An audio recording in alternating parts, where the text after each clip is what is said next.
கொளத்தூர் சட்டப்பேரவை தொகுதியில் புதிய திட்டங்களுக்கு அடிக்கல் நாட்டும் முதலமைச்சர் மு.க.ஸ்டாலின் முடிவுற்ற பணிகளை தொடங்கி வைக்கிறார். அதன் நேரடி காட்சிகளை பார்க்கலாம். இதுகுறித்த கூடுதல் விவரங்களை தருகிறார் செய்தியாளர் அன்புச்செல்வன். அன்புச்செல்வன், தற்பொழுது முதலமைச்சர் மு.க.ஸ்டாலின் என்னென்ன திட்டங்களை தொடங்கி வைத்திருக்கிறார்? விவரங்கள் என்ன? முதலமைச்சர் மு.க.ஸ்டாலின் கொளத்தூர் சட்டப்பேரவை தொகுதியில் பல்வேறு நிகழ்ச்சிகளில் பங்கேற்றுக் கொண்டிருக்கிறார். முதலாவது நிகழ்ச்சி மற்றும் இரண்டாவது நிகழ்ச்சியை முடித்துக் கொண்டு தற்போது மூன்றாவது நிகழ்ச்சியாக ஜிகேஎம் காலனி 24வது ஏ தெருவில் புனரமைக்கப்பட்டிருக்கக்கூடிய ஜெனரல் குமரமங்கலம் குளம் மற்றும் பூங்காவினை முதலமைச்சர் மு.க.ஸ்டாலின் திறந்து வைத்து தற்போது பார்வையிட்டுக் கொண்டிருக்கிறார்.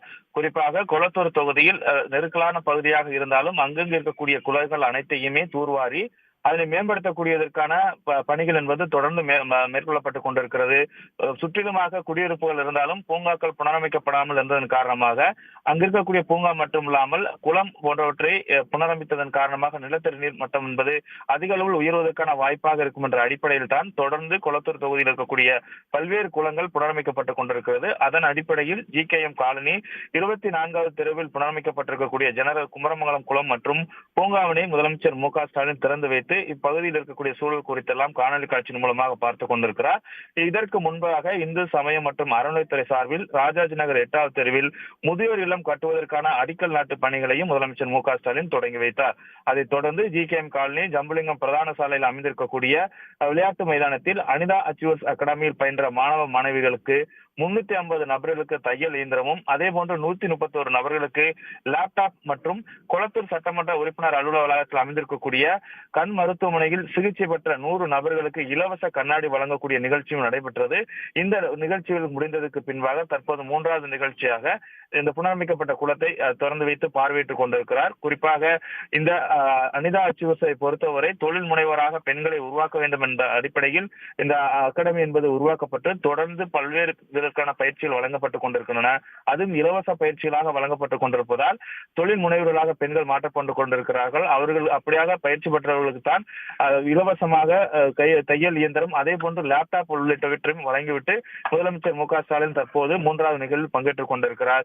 இதைத் தொடர்ந்து கொளத்தூர் சட்டமன்ற உறுப்பினர் அலுவலகத்தில் 10ஆம் வகுப்பு மற்றும் 12ஆம் வகுப்பு பொதுத் தேர்வில் அதிக மதிப்பெண் பெற்ற 318 மாணவ மாணவர்களுக்கு நலத்திட்ட உதவிகளை வழங்குகின்றார். மேலும் பெரியார் நகர் மெட்ரிகுலேஷன் பள்ளி விளையாட்டு மைதானத்தில் 150 மாற்றுத்திறனாளிகளுக்கு 3 சக்கர வாகனங்கள் வழங்கக்கூடிய நிகழ்ச்சியும் இதைத் தொடர்ந்து நடைபெற இருக்கிறது. மேலும் குமர் நகர் 80 அடியில் புதிதாக புதுப்பிக்கப்பட்டிருக்கக்கூடிய தனியாச்சலம் நகர் கால்வாயையும் பொதுமக்களுக்கு அர்ப்பணிக்கக்கூடிய நிகழ்வும் இதனை தொடர்ந்து நடைபெற இருக்கிறது.